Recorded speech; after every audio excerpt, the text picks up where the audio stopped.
62 жыл болды осы Қарқара жайлауын жайлағалы. Ішкенім алдымда, ішпегенім артымда.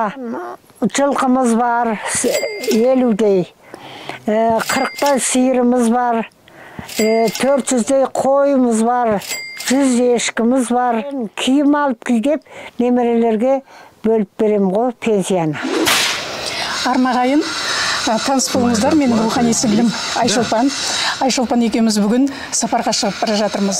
Көліктің тізгіні Айшолпанда, микрофон менен, камераның тізгіні менде. Кеттік ендеше. Сапарымыз сәтті болсын. Ақ жол. Аузын айға білеген танымал жандарды үсті-үстіне дәріптей бергеннен гөрі, өркениеттен аулақта, маңдайы күнге қақталып, табаны тасқа тапталып, нәпақасын ата кәсіппен өндіретін нағыз көн торы жандардың жанкешті еңбегін неге көрсетпеске деген ниетпен Алматы облысы Кеген ауданындағы Қарқара жайлауына аттандық. Анау жерде санаторий бар екен. Қандай санаторий болды екен? Мынандай одан кейін ешқандай Карлы бардың керек жоқ қой. Мақсай дейді, анау мынау емес. Бал, мед, қымсына. Бәрі бар екен. Жолай көрініске көңіл толқып көз қуанды. Тау бөктерінде емін еркін жайылған үйір жылқы мен сиыр, қора-қора қой. Өткен ғасырдың 95-ші жылдары естеріңізде ме?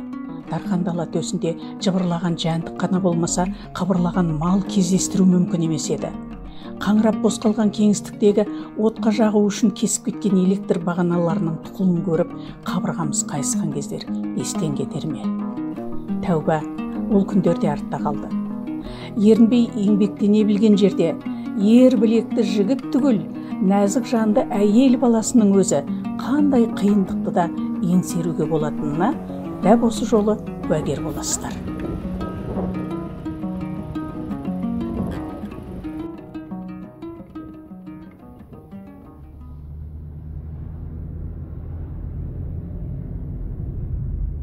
Стрелка.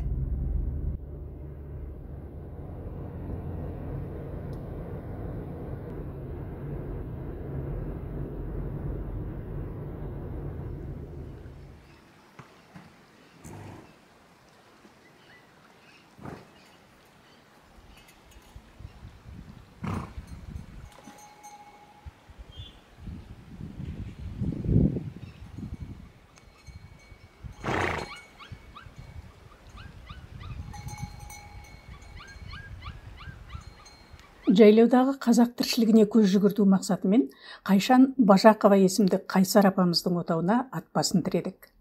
Ол кісі көп ұстап жатыр екен. Жайшылықта ұйымдастыру оңай бола қоймайтын дайын көріністі лып еткізіп түсіріп алдық. Күйіп кетпесін. Мейлі ол кете берсін.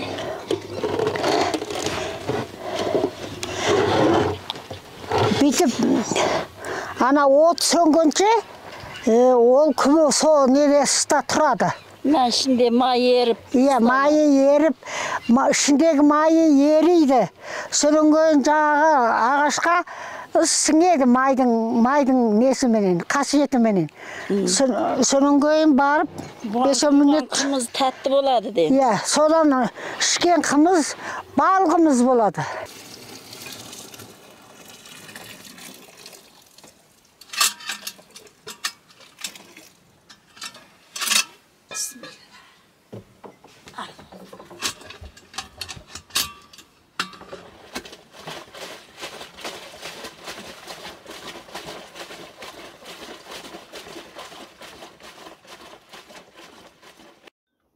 Қайшан апаның балқымызына сусынымызды қандырып алып, әрлі-берліден әңгіме қозғауға кірісіп кеттік. Бала жасымда әкем қой баққан. Сонан кейін ер жетіп, тұрмысқа шығып, 62 жыл болды осы Қарқара жайлауын жайлағалы. Кезінде сапқоздың қойын бақтық. Кейін 92 жылы сапқоз тарап жекеге кеттік. Қуаныш шаруашылығы. Мынау, соның төрайым мен. Бажақова Қайшан деген төрайым менің қарауымда жерім, малым бәрі Жылқымыз бар, 50-дей. 40-тай сиырымыз бар. 400-дей қойымыз бар. 100 ешкіміз бар. Оны кім бағады? Жаңағы балам, екінші балам, күйеуім қайтыс болғаннан бері менің қасымда көмекшесіп, ыстығыма айланып, тоғыма толғанған жаңағы балам. Өмірқан аты. Жаңалаштың жоғар жағында қыстауымыз бар. Сол жерде қыстаймыз. Малымызды сояқта туғызамыз. Көктеуде сол жерде болып, сол жайлауға келеміз. Содан кейін октябрьдің 10-дарында қайтадан сол қыстауға көшеміз ғой.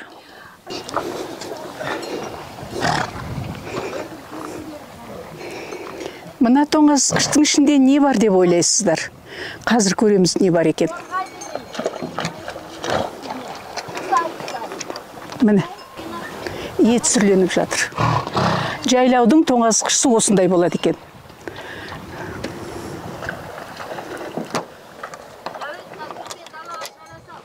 Жайлаудағы ноу-хау. Тоңазытқыштың екі бүйірін ойып, шыбын-шіркей кірмейтіндей темір торды бұрандамен бекітіп, ішіндегі етті жел қағып, сүрленетіндей етіп ыңғайлап қойған. Адамнан амал артылған ба? Жолдасым ертерек қайтыс болып кетті, 47 жасында.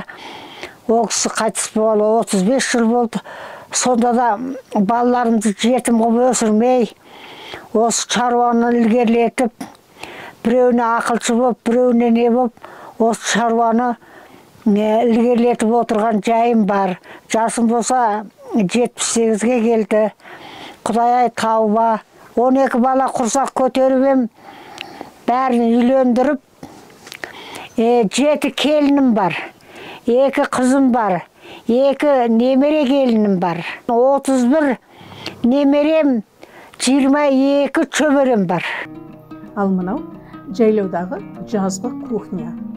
Тау суымен тазалап жуылған ыдыс-аяқ күн сәулесіне залалсызданып, қолдан жасалған ағаш сөрелерде тұра береді. Ит иіскемейді, құрт-құмырсқа жоламайды. Қатып құйған дорбаны сөредегі тасқа бастырып, төбеге құрт шайып тастаған. Шелегі де биікте елеулі тұр. Мына сүт тартқышты пайдаланып, кілегей өндіретіні анық. Көшпенді өмірге көнбістік, табиғатпен тіл табыса жүріп, жағдайды өз ырқына бағындыра білу қазақтың қанына сіңген қасиет екенін жайлаудағы көріністер тайға таңба басқандай айқындап тұрды. 60 жыл бойы осындай жерде өмір сүру ішіңіз пысқан жоқ па?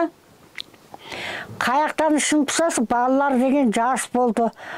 Соның жаңағы кірін жуамыз. Қазіргі замандағыдай емес. Кір мәшіне біздің мына жайлауда жоқ қой электр. Нанды қолмен жабамыз. Бар жұмыстың бәрін қолмен істейміз ғой. Қаяқтан сол баланы тәрбиелеу үшін солардың кірін жуып, нанын жауып, тамағын жасау үшін ішіміз қаяқтан пысын. Біздің кезімізде, бала кезімізде радио ғана болды. Радиода адамдар қаяқты екен деп алғаш түсінбей артына қарайтынбыз. Әзір енді кішкене заманы болып, мына күн нұры пайда болды. Күн нұрымен телевизор көреміз. Жаңағы түн ішінде үйге жарық болды. Бұрын майшамменен красын құйып, шиша сүртіп, сондай азаптарды көрдік қой балаларымыздың кішкентай кезінде. Нар көтерер жүкті арқалап, өмірден өз даңғылын даралай білген рухты, жігерлі, көнтөрі қазақ анасы. Табиғаттың сан ғасырлар бойғы сұрапыл мінезіне былқ етпестен көсіліп жатқан айбарлы тауларды төсіне ұялатқан қазақ даласы. Екеуінің болмысында бір ұқсастық бар, Жайлаудың кәусар ауасымен нәрленіп, еңбекпен есейген абзал ана 80-нің сеңгіріне жақындағанына қарамастан, бүтіндей бір әулеттің берекесін кіргізіп отырғанына риза болдық. Қонақ үзілмейді жаздай. Нәу жерге демалып, салмақ ішеміз деп, құда, жекжат, туысқандар келіп жатады. Қасымызға бір үй тігіп қойып, қонақ үй сияқты дайындап қоямыз. Самал ішуге келеді. қымыз ішуге келеді, май құрттан, жаңа қымыздан соларға қайтарында құйып беріп, пакеттеріне салып беріп, сөйтіп өзім қонақ жай адаммын. 12 баланың жекжат тұратты келеді ғой. Қыста әр балаға жеке-жеке соғым сойып береміз. Сол Алматыдағылардың бәріне бөліп, солар үшін бағып жүргеннен кейін соларға сойып, қой сұраса қойын, жылқы сұраса жылқысын, сиыр сұраса қай ет өздері ұнатады, соны сол Алматыдағы балалар алып кетеді.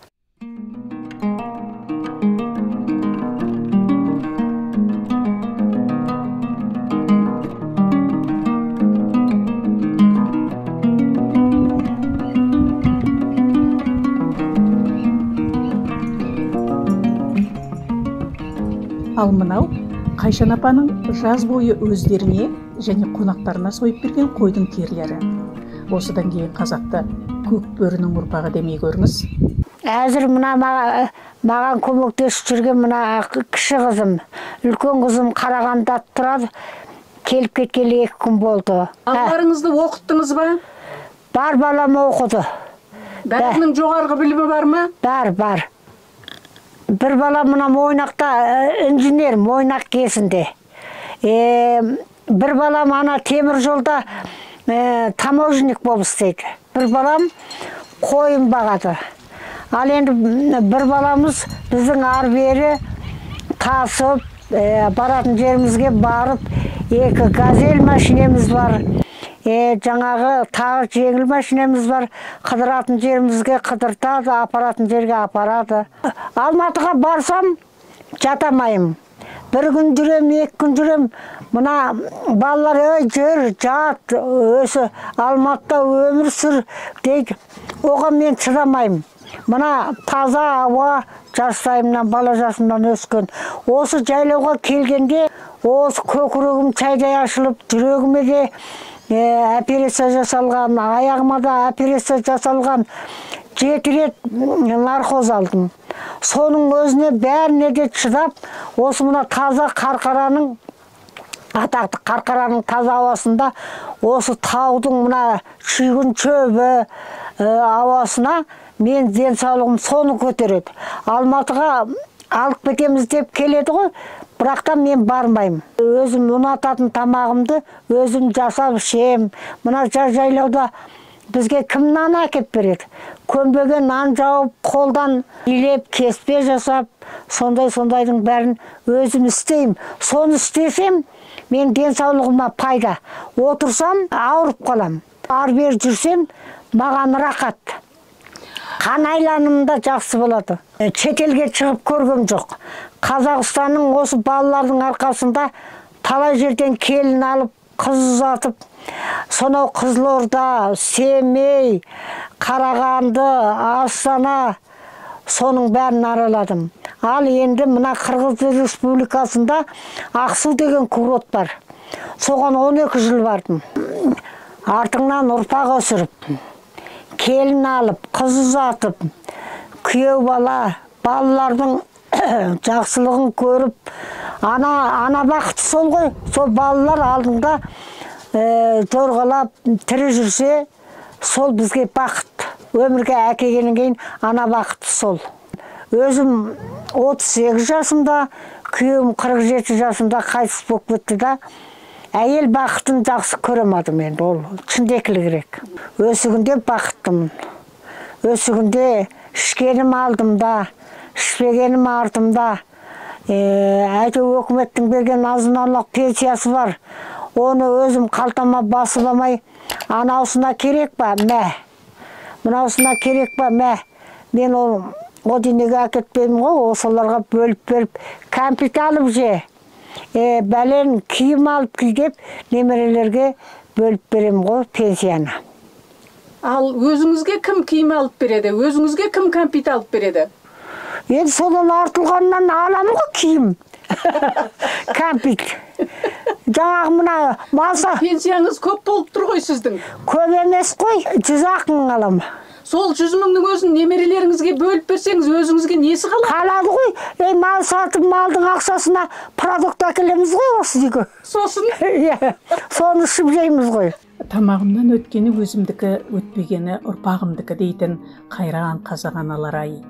Күннің бетінде, желдің өтінде, қиындықпен бетпе-бет арпалыса жүріп, ел өмірінің ырысын тастып, әулетінің берекесін кіргізіп, ынтымақ бірлігін айрандай ұйытып отырған Қайшан сынды кең пейілді, жаз мейірлі қазақ аналарына көзінің тірісінде ескерткіш орнатса да артық болмас еді.